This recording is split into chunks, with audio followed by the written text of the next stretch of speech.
महंत सद्गुरु श्री रामगिरीजी महाराज फार सुंदर उदाहरण सांगतात.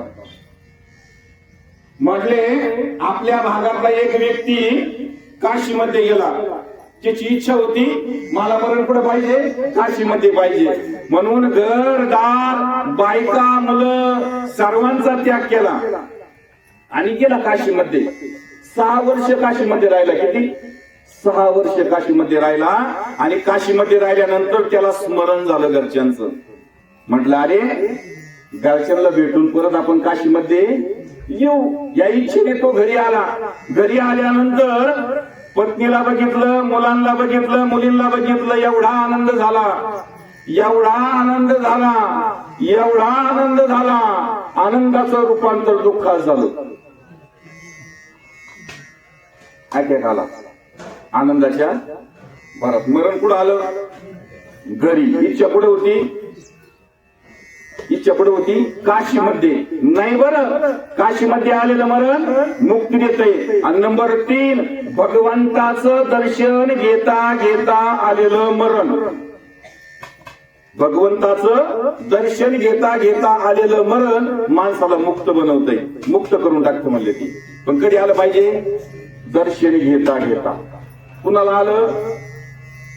आलं पुन्हा महिला मंडळ. एका महिलेला आलं बरं. कोणती? एक वेशेची मुलगी भक्ती करून धन्य झाली, कानोपात्राला देवान पुढं मंदिरात जागा दिली. कारण काय? चरणावरती मस्तक ठेवलं आणि मृत्यू आला. भगवंताच्या आधी कानोपात्रावर आपण जर गेलो ना पंढरपूरला, आधी कानोपात्राचं दर्शन घ्यायचं आणि नंतर पांडुरंगाचं दर्शन घ्यायचं. आता 4थं बघा आपल्या स्वाधीने. आता 4थं भगवंताचं नामस्मरण करत करत करत करत भजन करत करत आलेलं मरण आपल्याला मुक्त करतंय म्हटलं. पण काय झालं पाहिजे? मरणाच्या क्षणाला स्मरण झालं पाहिजे. पुरावा देतो बरं तुम्हाला ज्ञानेश्वरीचा. बघा संत श्रेष्ठ ज्ञानेश्वर महाराज किती सुंदर सांगतात बघा. अंतिमती सागती, अंतिमती सागती. जी शेवटची बुद्धी ती पुढल्या जन्माला कारण ठरते. म्हणून शेवटी राम आठवावा. शेवटची वासना शुभ असो किंवा अशुभ असो, 100% तसं होतं बरं. तुम्ही म्हणता बाबा याला काही पुरावा देतो तुम्हाला, 2 मिनिटात देतो. या भारत भूमीला नाव पडलं की नाही? भारत या एका राजामुळे पडलंय. त्याचं नाव भरत राजा. तो त्याने सुद्धा त्याग केला. त्याच्या ऐश्वर्य संपत्ती एवढी होती, त्याचं मोजमाप नव्हतं. किती सुंदर वर्णन आहे बघा. 18-12 वनस्पती फळे फुले ओळखती, 22च्या पोखरणी नदी गंगा वाहती. म्हणले 18-12 वनस्पती, एवढी संपत्ती होती.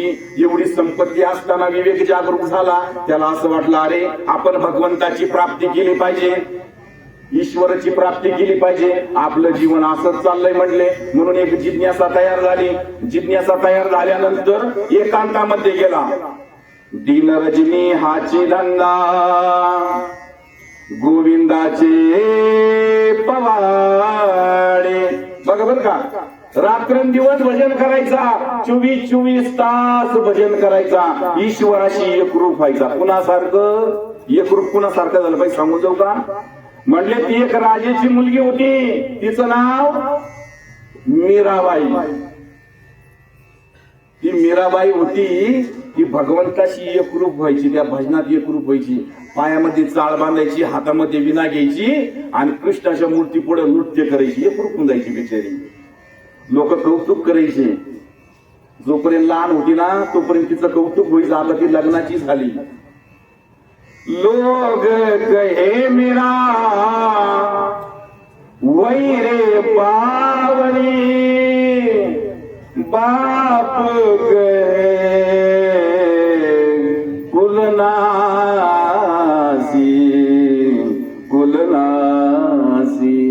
लोक कौतुक करायचे.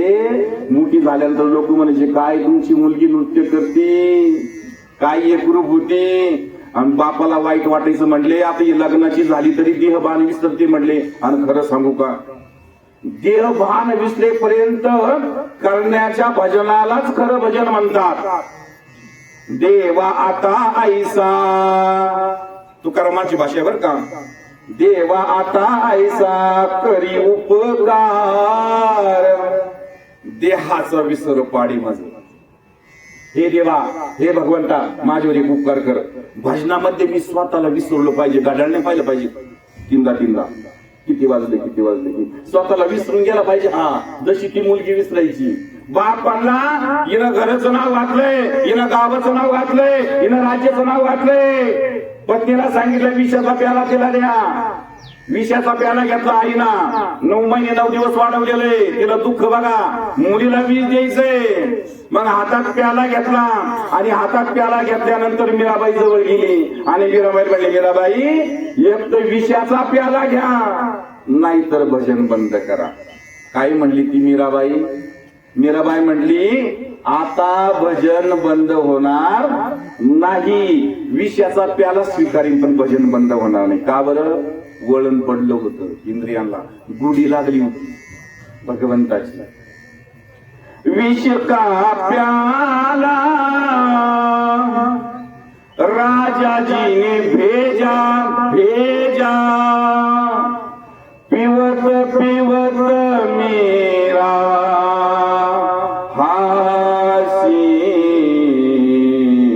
हासी रे, पग घुंगरू बांध मीरा नाची रे. विषाचा प्याला घेतला मीराबाईना, विष पिली मीराबाई. परिणाम झाला भगवान श्रीकृष्णाच्या मूर्तीवरती. तुका म्हणे तुम्ही त्याची वारी, देव तुमच्या स्मरणी स्मरे. आपण भगवंताचं झालो की भगवंत आपला होतो, पण आपण होणं महत्वाचं आहे. विचार करा किती सुंदर अभंग आहे. पहाटे पांडव अखंड वनवासी, परिते देवासी आठरीती. म्हटले पांडवांना वनवास होता, पांडवांना दुःख होतं, असह्य दुःख होतं. पण या दुःखामध्ये असताना सुद्धा त्यांनी भगवंताचं भजन सोडलं नाही. आपल्याकडे सर्व गोष्टी उपलब्ध आहेत. नवे मला असं म्हणायचं, बँकेत सुद्धा जायची गरज नाही, घर बसल्या व्यवहार करू शकतो. पण आपलं दुर्दैव काय आहे? मुखाला राम नाही, ते दुर्दैव आहे. मुखाला कृष्ण नाही, ते दुर्दैव आहे आपलं.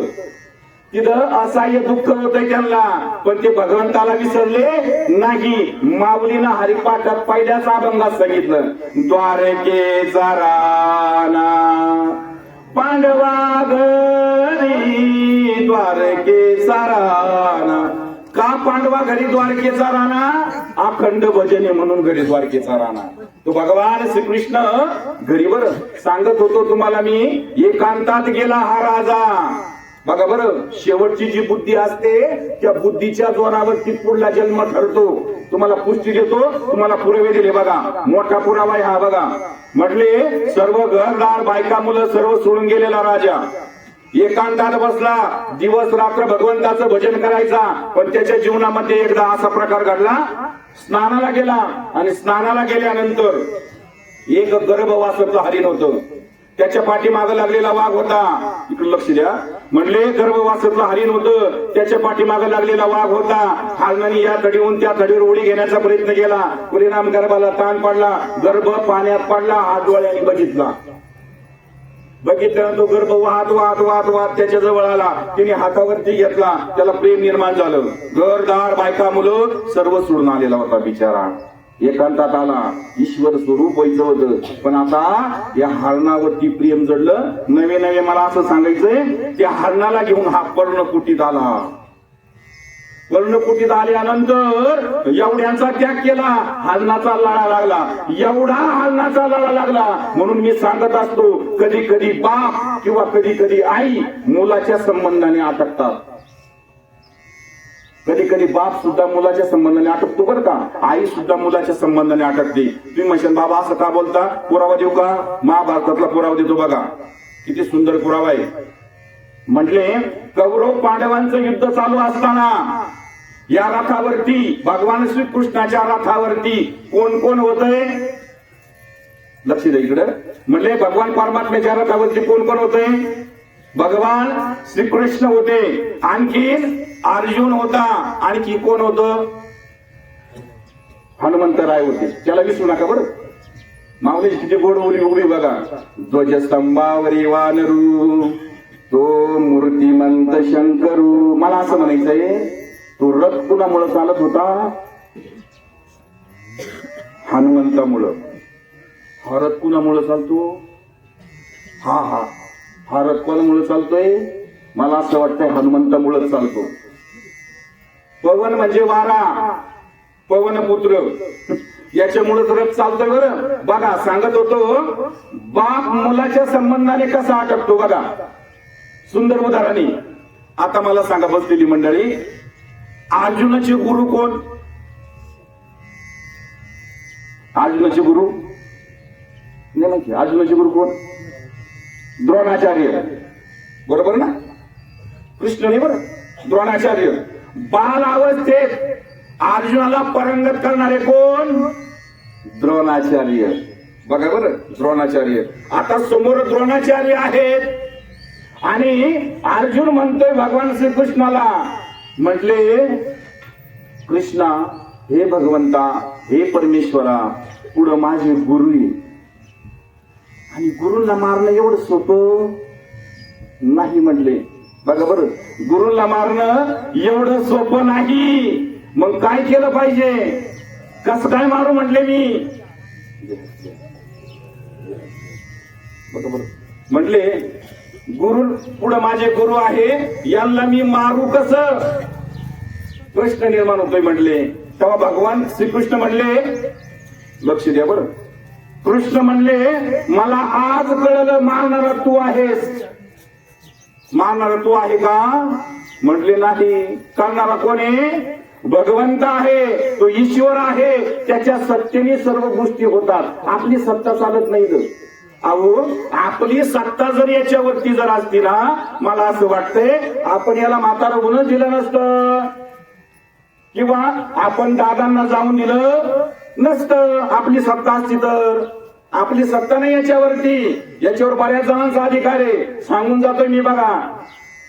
म्हणले देह हे काळाचे, धन कुबेराचे, येथे मनुष्याचे काय आहे? देता देवविता, नेता नेवविता, तेथे याची सत्ता काय आहे? आपली सत्ता चालत नाही बरं. म्हणले याची सत्ता याच्यावरती नाही. बघा, याच्यावरती सत्ता नाही म्हणले याची. बर, मग काय केलं पाहिजे? म्हणले द्रोणाचार्याला मारणं माझ्याची अशक्य म्हटले. मग काय केलं पाहिजे? आता भगवान श्रीकृष्ण आहे, तो सर्वेश्वर आहे. खेळतो येण्याची खेळावा, नटतो येण्याची नटावा, किंवा चतुरा तो शिरोमणी, गुण लावण्याची खाणी, मुकुट सकळ मनी, धन्य तोची विठोबा. सर्वस्व करणारा तो भगवान श्रीकृष्ण आहे. म्हणले दादा तू काळजी करू नकोस. भगवान श्रीकृष्णाला माहिती होतं द्रोणाचार्य जरी सर्व गोष्टीत पारंगात जरी असले तरी त्यांचं विशेष प्रेम कोणावरती आहे? त्यांचा मुलगा, त्याचं नाव अश्वत्थामा. म्हणजे मुलावरती प्रेमी म्हटले द्रोणाचार्यांचं. हे भगवान श्रीकृष्णाला माहित होतं. म्हणून कृष्णाने काय केलं? 10,000 वर्षापूर्वी एक हत्तीने व्यालेली होती. हत्तीन, त्या हत्तीनीच्या पाडसाचं त्या पिल्लाचं नाव ठेवलेलं होतं अश्वत्थामा. काय ठेवलेलं होतं? अश्वत्थामा. बघा बरं. आणि युद्ध झाल्यानंतर ती सांगण्याची रीत होती, आज कोण गेलं काय गेलं, त्याला नरोबा कुंजर म्हणतात. मग धर्मराजांनी सांगितलंय आज अश्वत्थामा नावाचा हत्ती मरण पावला. कृष्ण किती हुशार आहे बघा. अश्वत्थामा शब्द कानावरती पडले बापाच्या. अश्वत्थामा शब्द बापाच्या कानावरती पडले.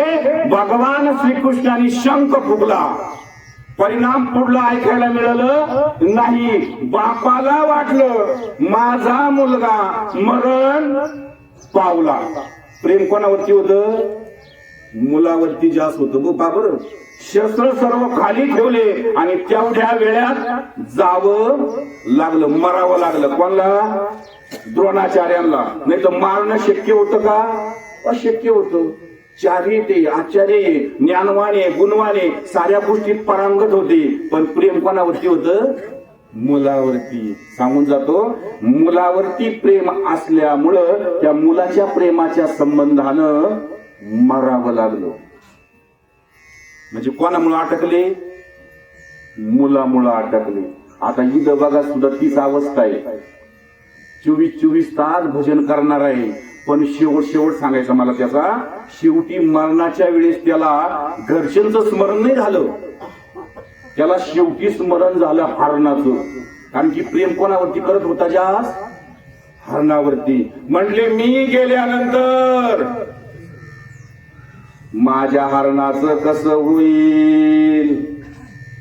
त्याला कोण बघेल? त्याचा सांभाळ कोण करील? चिंता लागली बरं का. शास्त्र सांगतंय चिंता करू नका. चिंता चिता समान. चिंतन करा. चिंतन भगवंताजवळ नेतंय आणि चिंता चितेवरती नेतं. चिंता चितेवरती नेते आणि भजन भगवान परमात्म्यापर्यंत येतं. पण मरताना सहज स्मरण झालं माझ्या हरणाचं कसं होईल? शास्त्राने पुरावा दिला बघा. जडबर राजा हरणी गर्भा गेला, गाला तो गातला वासनीने बरत करता अनुष्ठान, जया लागले मृगाचे ते ध्यान, तो मृगाची झाला आपण, जन्मांतर कारण ते झाले. बघा बरं किती व्यापक क्रमाने म्हटले शेवटी त्याला काय स्मरण झालं? इकडे लक्ष द्या. काय स्मरण झालं? हरणाचं स्मरण झालं. परिणाम त्याला हरणाच्या जन्माला जावं लागलंय. सांगत होतो अंतिमती सा गती, जी शेवटची बुद्धी ती पुढल्या जन्माला कारण. म्हणून नामदेव महाराज इथं सांगतात शेवटची पाळी.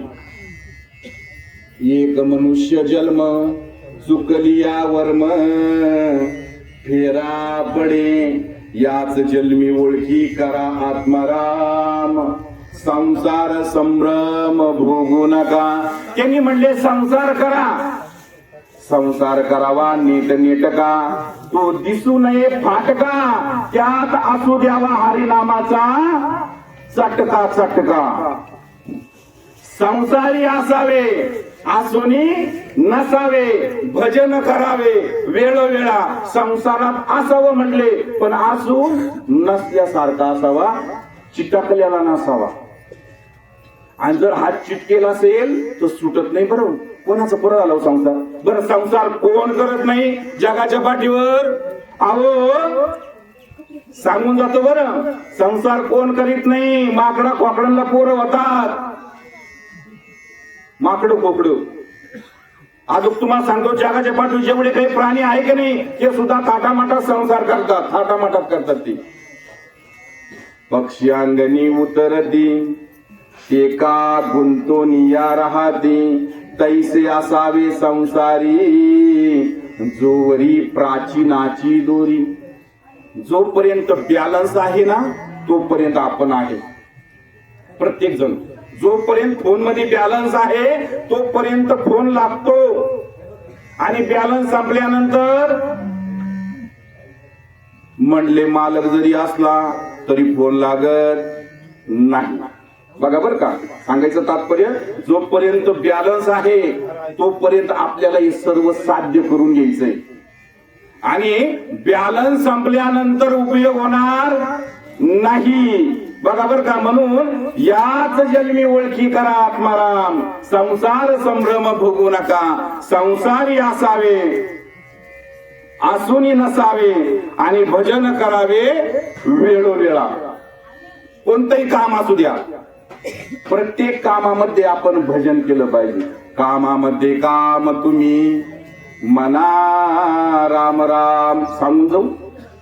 म्हटले बघा, एक स्त्री होती, म्हटले स्वयंपाक करताना भगवंताचं भजन, दळताना भगवंताचं भजन. सुंदर माझे जाते गे फिरते बहुतुके, ओव्या गाऊ कौतुके तू ये रे बा विठ्ठला. सुंदर माझ्या घरात आत्मा हा नांदतो, चंद्र सूर्य दारात गोविंद गोविंद. बघा बरं, चंद्र सूर्य दारात गोविंद गोविंद. गौऱ्या थापतानी भगवंताचं भजन. प्रत्येक कर्म करत असताना भगवंताचं भजन सांगून जाईल. मला असं म्हणायचंय, भजन करता करता ती कर्म करायची ना, ती गौरी विठ्ठल विठ्ठल म्हणायला लागली. इथं मूक विठ्ठल विठ्ठल म्हणत नाही, ती निर्जीव गौरी विठ्ठल विठ्ठल म्हणायला लागली. साधू समय मागारी बर चालविली जड भिंती, हारली सांग याची भ्रांती, मोक्ष मार्गीचा सांगाती ज्ञानोबा माझा. म्हणून विचारित असतो मी, ज्ञानेश्वरी कुणी लिहिली? आपले जवळ, बरोबर, जवळ लिहिली की ज्ञानेश्वरी. कुणी लिहिली ज्ञानेश्वरी? म्हणले ज्ञानेश्वर महाराजांनी लिहिली. नाही हो, ज्ञानेश्वर महाराजांनी लिहून घेतली, मेलेला माणूस जिवंत केला. हे संतच करू शकतात, सामर्थ्य तेवढं आहे. सच्चिदानंद बाबाची प्रेत यात्रा चालत असताना त्यांच्या पत्नीनं दर्शन घेतलं, आणि पत्नीचं दर्शन घेतल्यानंतर माऊलींच्या मुखातून आशीर्वाद निघून गेला. त्यावेळी त्यांची पत्नी म्हटली, आशीर्वाद तुम्ही दिलाय, पण नेमकं ह्या जन्माचा का पुढल्या? ते म्हणले साधूचा शब्द व्यर्थ ठरणार नाही. म्हणले या जन्माचा. मग या जन्माचा दिला ना, गेलेले माझे पती. ते म्हणले ठेवा खाली. चालली होती घेऊन, खाली ठेवा. मला असं वाटतंय तेव्हापासून विसावा चालू झाला. तेव्हापासून बरं का, दुसरा पुरावा सापडत नाही. तेव्हापासून विसावा खाली ठेवलं. खाली ठेवल्यानंतर मेलेला माणूस जिवंत केला, आणि त्याच्याकडनं ज्ञानेश्वरी लिहून घेतली. नवे हा सामान्य महिमा संतांचा, नैवेद्य हातीचा मूर्ती जीवी. सामान्य महिमा नाही म्हटले त्यांचा. संत बघा, संत उदार उदार भरले अनंत भांडार. म्हणून आपण या भारतीय संस्कृतीमध्ये जन्माला आलेलो. किती श्रेष्ठ संस्कृती बघा. माणूस जरी गेला की नाही, व्यक्ती जरी गेला, त्या व्यक्तीच्या संबंधानं शास्त्र आपल्याला बऱ्याचशा काही गोष्टी सांगतंय. नुसतं एकाकडे बघू नका, दिसणारा जाळला. स्थूल हा स्थूल शरीर, हे स्थूल शरीर दिसणारं जाळलंय आपण. अजून 3 प्रकारानं शिल्लक राहतोय. स्थूल, सूक्ष्म कारण आणि महाकारण. इथं सांगितलं 4 प्रकारचं शरीर आहे, 4 प्रकारच्या मुक्त्या आहेत, 4 प्रकारच्या वाण्या आहेत. या 4 प्रकारामध्ये बरंच काही आहे बघा. फक्त एकच उदाहरण सांगतो शेवटचं मी आता. काय होतंय, साधू संत या जीवाला सांगून गेले, वेळोवेळी सावध केलं, पण हा जीव काय सावध होत नाही. या संबंधाने बोलतोय बरं का. एका जंगलामध्ये एक वाघ, एक लांडगा आणि एक गाढव, हे 3 जण एकत्र आले जंगलामध्ये. एका तशी एक नाही, पण ते आले दृष्टांताच्या संबंधाने एकत्र आले. आणि एकत्र आल्यानंतर या 3घांनी एक शिकार केली. एक शिकार केल्यानंतर आता वाघाचं गाढवाला ऐकावंच लागेल की नाही? कोणाचं? वाघाचं. तो कोणी? वाघ. त्याचं ऐकावं लागेल. मग वाघ म्हणला गाढवाला, गाढवा वाटेत तू बनव तू बनव म्हणले वाटे. मग वाटे किती बनवले पाहिजे गाढवाने? विठ्ठल भाऊ 3 आहे रे बाबा. किती बनवले पाहिजे वाटे? 3. बघा बरं का प्रत्येकाची भूमिका काय, किती बनवले पाहिजे म्हणले गाढवानी 3 वाटे बनवले पाहिजे. मला असं वाटतंय गाढव शुद्ध शाकाहारी का मांसाहारी? 2च बनवले पाहिजे ना. तिने बनवले 3. मी माळकरी आहे पण वाटे किती बनवले? 3 बनवले. बघा वाघाला राग आला आणि राग आल्यानंतर काही क्षणामध्ये त्याला मारून टाकलं. कोणाला? गाढवाला. आता गाढवाला मारल्यानंतर खाली राहिला कोला. कोला हुशार होता, नाहीतरी कोला हुशार असतो बरं का. कोला हुशार होता. ते म्हणले आता कोले दादा तुम्ही बनवा वाटे. आता कोलेने किती बनवले पाहिजे म्हणले? आता 2 बनवले पाहिजे कोलेनी. पण कोला हुशार होता, कोलेनी 1च वाटा बनवला.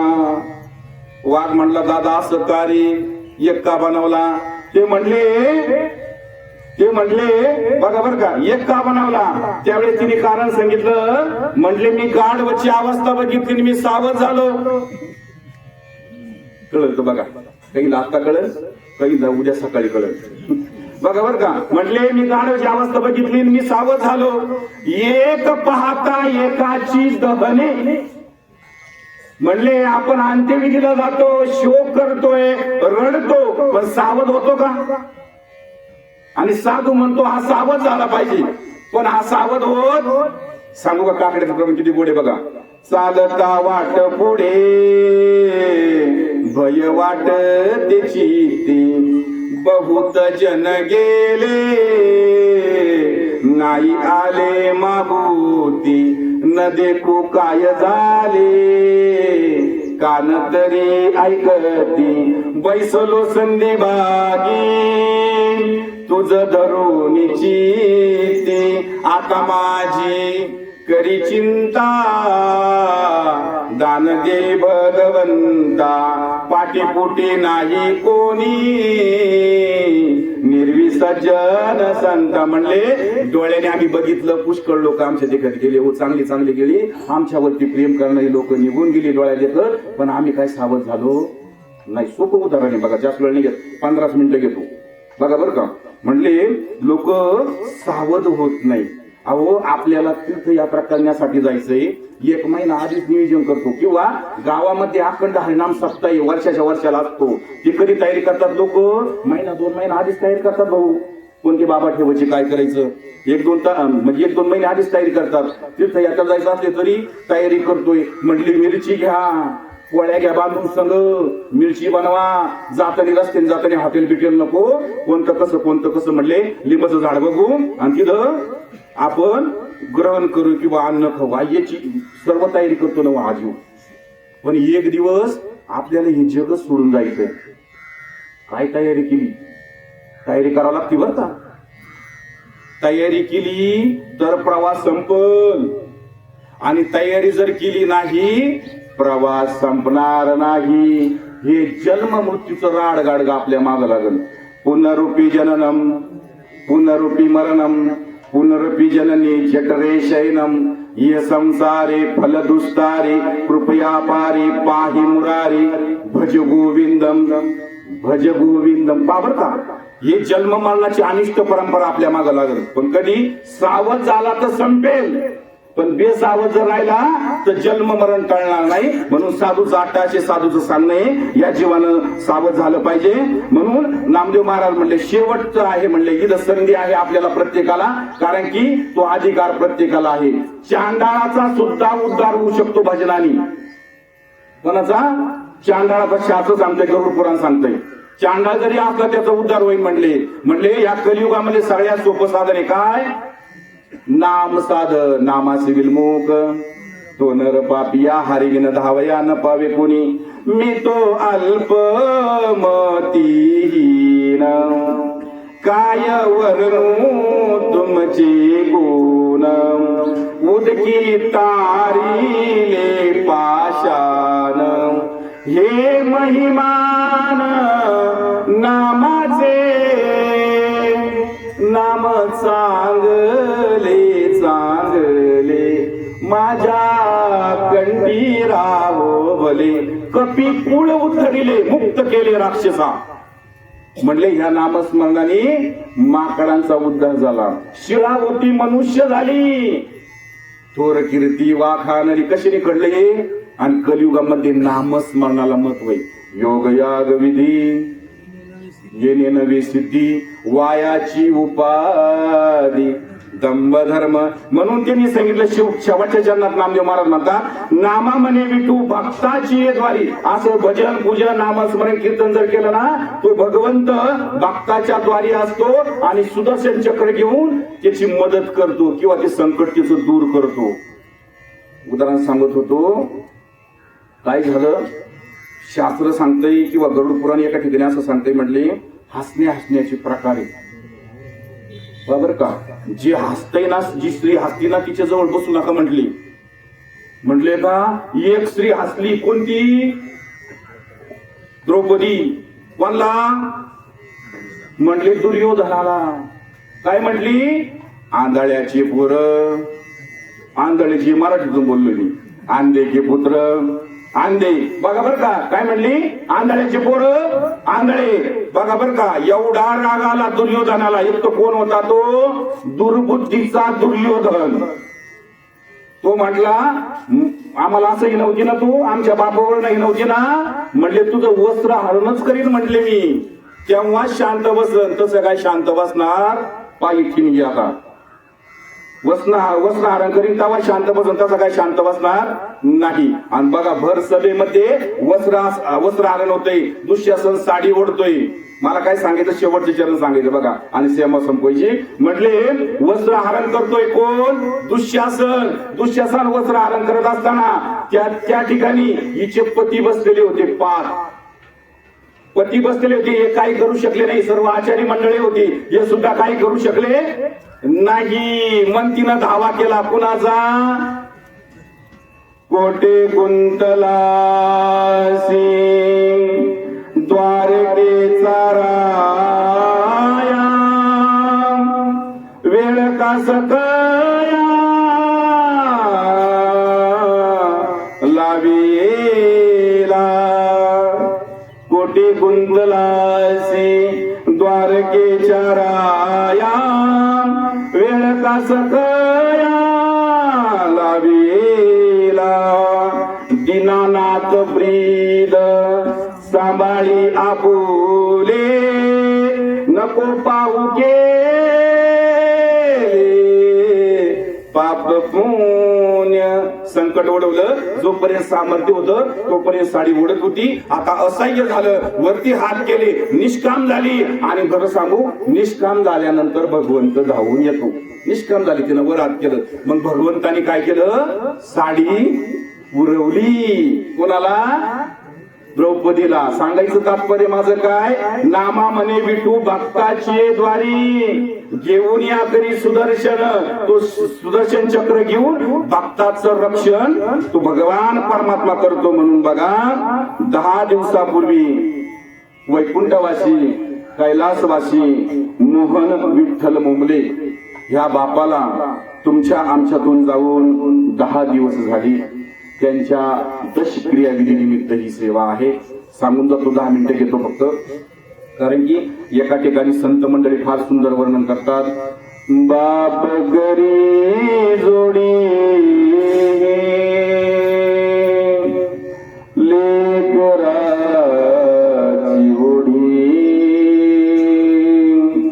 असं एक कवी बापाच्या संबंधानं फार सुंदर वर्णन करतोय. बघा कवी सांगतोय आमचा बाप कसा असतो, जोपर्यंत तो जीवन जगतोय तो कोणासाठी जीवन जगतोय? म्हणजे मुलाबाळासाठी जीवन जगतोय. असह्य दुःख झेलतो आणि मुलांना सुखी बनवण्याचं काम करतो. स्वतः फाटेल बनेन घालतो पण मुलांना नवं आणून देतो. फाटकी चप्पल घालतो, तुटेल चप्पल घालतो, मुलांना चांगले आणून देतो. बघा किती सुंदर वर्णन आहे. बघा एवढं वर्णन करतो, सेवा संपवतो. बघा किती सुंदर सांगतोय. बाप स्वाभिमानी बाळा बाप गणकर कणा त्याच्या काळ जात सुद्धा लाजाळूची संवेदना त्याची पहाडाची छाती त्याचे हृदय गुलाबी त्याच्या घामाच्या थेंबाना हिऱ्या मोत्याचा रुबाब बाप तलवार ढाल बाप पेटती मशाल बाप जागतो म्हणून घर झोपते खुशाल बाप घराचा तो पाया आई कळस त्यावर जेव्हा खच तो ना पाया तेव्हा कोसळते घर उलाढाली करतो हा बाप फक्त घरासाठी शिव्या शाप या जगाचे घेतो आपुली या माती बाप म्हणजे जणू की वाल्ह्या कोळ्याची जमात किती व्यापक सांगतो किती सुंदर सांगतो म्हणले आयुष्यभर घरादारासाठी झटला आयुष्यभर लेकरा बाळांसाठी नको त्या गोष्टी केल्या पण कवी म्हणतो तो बाप काय वाल्ल्या कोळी आहे का बाप म्हणजे जणू की वाल्ल्या कोळ्याची जमात त्याच्या पापामध्ये कोणी नाही वाटेकरी होत बाप म्हणजे रे कसा जसा पाण्यातील मासा त्याच्या डोळ्यातील आसू तुम्हा दिसेल रे कैसा आता फार सुंदर सांगतोय बाप त्याचे आसू साठवून ठेवतो कशासाठी बाप साठवी तो आसू वाट पाहत्या क्षणाची जन्मभराचे रडतो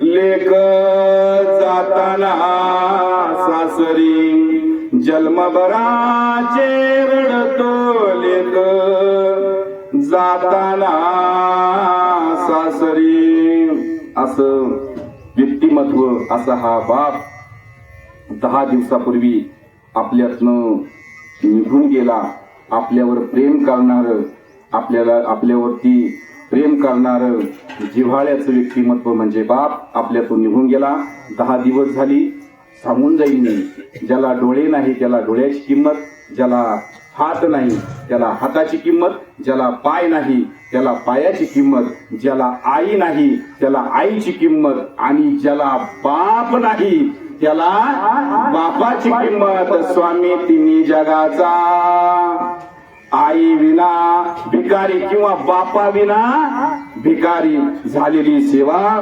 तुम्हा माय बापाच्या चरणी समर्पित करण्यापूर्वी वैकुंठवासी कैलासवासी मोहन विठ्ठल मुंबले यांच्या दशक्रिया विधीनिमित्त उपस्थित असलेला सर्व मुंबले परिवार सर्व आप्तेष्ट नापलक सगळे सोयरे या दादांच्या पश्चात त्यांचा परिवार असा आहे: गंगा भागीरथी पद्या मोहन मोमले पत्नी, दीपक मोहन मोमले मुलगा, सौ सविता अण्णासाहेब साबदे मुलगी, सौ नंदा दिवाण साबदे मुलगी. उपस्थित या ठिकाणी उपस्थित असणारे सर्व राजकीय, सामाजिक, शैक्षणिक, पारमार्थिक शेतकुटीतले सर्वच मंडळी या ठिकाणी उपस्थित आहे.